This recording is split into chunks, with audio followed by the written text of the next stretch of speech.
Hello दोस्तों, हमारे YouTube channel भक्ति कथा में आपका स्वागत है। आज मैं आपके लिए लेके आई हूँ कार्तिक मास महात्म्य अध्याय 22। अगर आपको हमारी ये वीडियो पसंद आए तो हमारी वीडियो को लाइक करें, हमारे चैनल को सब्सक्राइब करें और वीडियो को शेयर करें।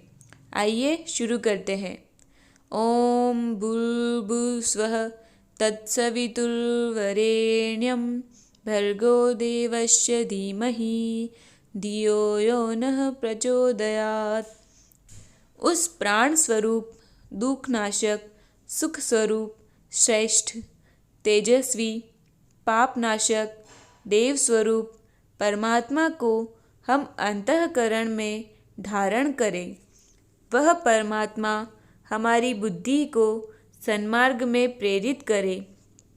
यह सिद्धि और मोक्षदायी गायत्री मंत्र है। यह दुनिया का एकमात्र ऐसा मंत्र है जो ईश्वर के प्रति, ईश्वर का साक्षी और ईश्वर के लिए है। यह मंत्रों का मंत्र सभी हिंदू शास्त्रों में प्रथम और महामंत्र कहा गया है। हर समस्या के लिए मात्र यह एक ही मंत्र कारगर है। बस शर्त यह है कि इसे जपने वाले को शुद्ध और पवित्र रहना ज़रूरी है, अन्यथा यह मंत्र अपना असर छोड़ देता है। इस मंत्र के निरंतर जाप से सभी परेशानियां दूर होती है और सब काम बनते हैं। कार्तिक महात्म्य के अध्याय 15, 16, 17, 18, 19वां और 20वां व 21वां की कथा के वीडियोस में मैंने कथा के साथ साथ आपको कार्तिक व्रती के लिए त्याज्य वस्तुओं के बारे में भी कुछ जानकारी दी थी।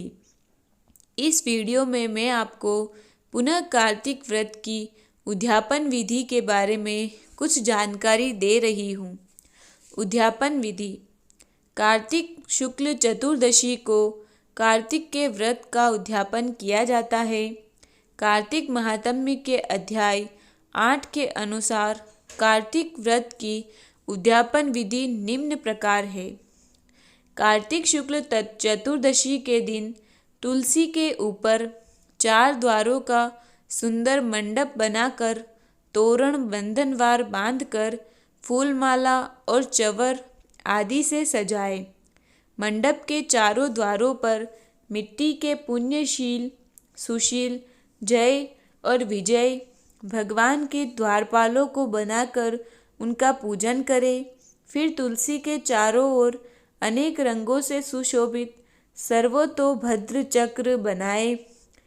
उसके ऊपर पंचरत्न और नारियल रखकर एक सुंदर कलश स्थापित करें। इसके बाद वहाँ शंख, चक्र, गदाधारी, पीताम्बर से युक्त लक्ष्मी सहित विष्णु भगवान की स्थापना करके पूजन करें। मैं आपको कार्तिक महात्म्य के अगले अध्यायों की कथा के वीडियोस में भी कथा के साथ साथ कार्तिक व्रत की उद्यापन विधि और कार्तिक व्रत में कार्तिक महात्म्य के साथ सुनी और सुनाई जाने वाली अन्य कहानियों के विषय में बताऊंगी। अब आप कार्तिक महात्म्य के अध्याय 22 की कथा के श्रवण का आनंद ले। कार्तिक मास महात्म्य अध्याय 22वां। राजा चोल और विष्णुदास का भगवान का द्वारपाल बनना।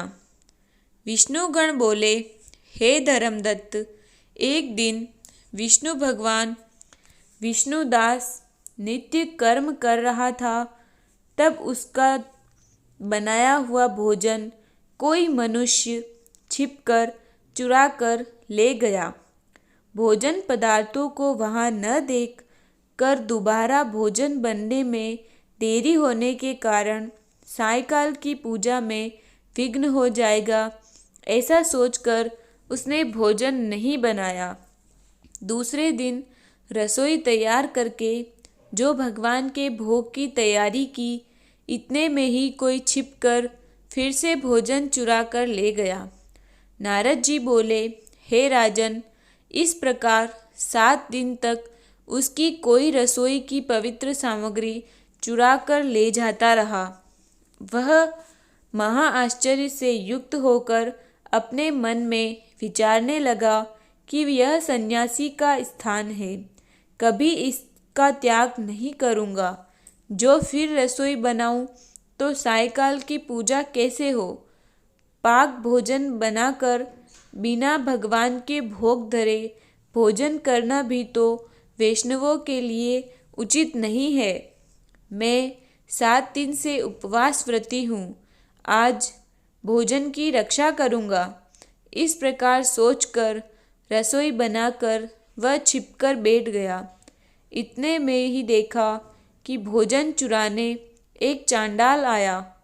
भूख से सताया हुआ, दुखी और हाड़ चर्म अवशेष वाले उस चांडाल को देखकर ब्राह्मण बहुत दुखी हुआ। अब उस अन्न को ले जाने वाले चांडाल को देखकर ब्राह्मण बोला, ठहर जा, अरे यह रूखा सूखा भोजन क्यों खाता है? घी भी लेता जा, चुपड़ कर खा लेना। ऐसा कहते हुए ब्राह्मण घी का पात्र ले उसके पीछे पीछे दौड़ा। उस आते हुए ब्राह्मण को देखकर डर के मारे चांडाल तेजी से दौड़ा और मूर्छित होकर पृथ्वी पर गिर पड़ा।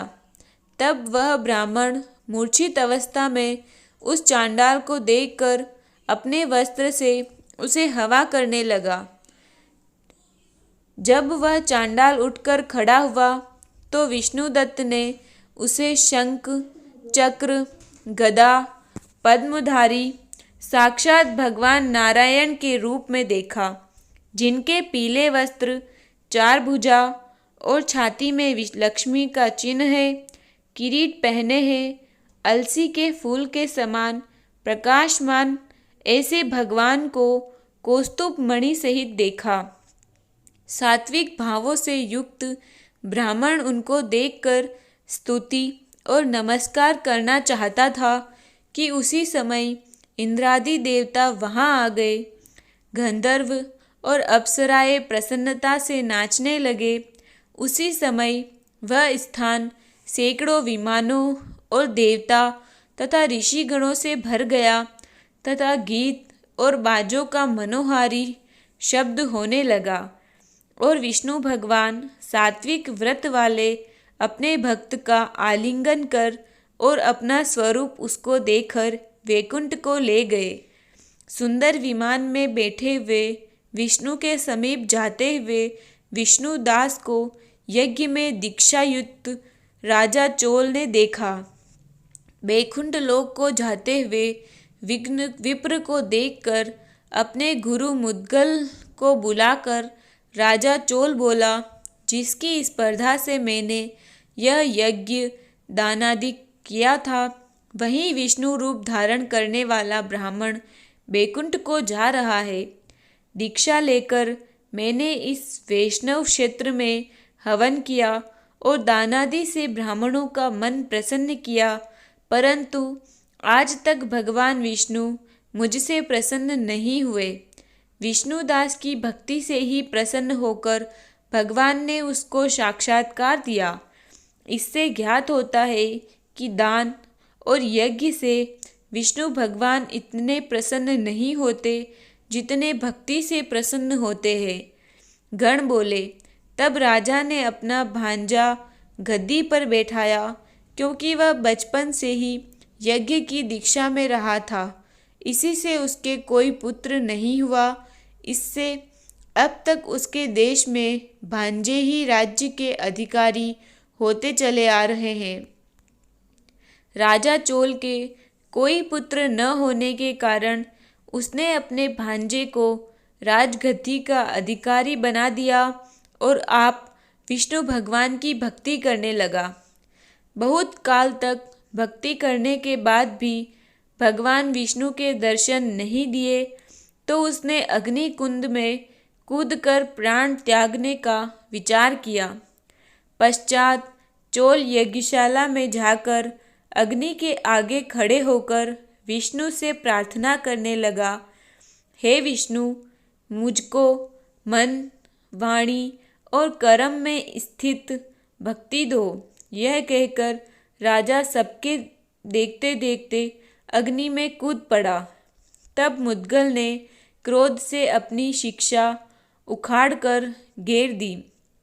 तभी से उसके गोत्र में मुद्गल शिखाहीन होते आ रहे हैं।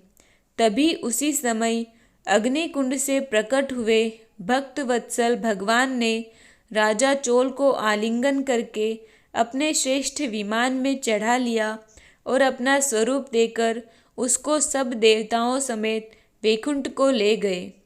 अतः जो विष्णुदास है वह पुण्यशील हो गया और जो चोल राजा है वो सुशील हो गया।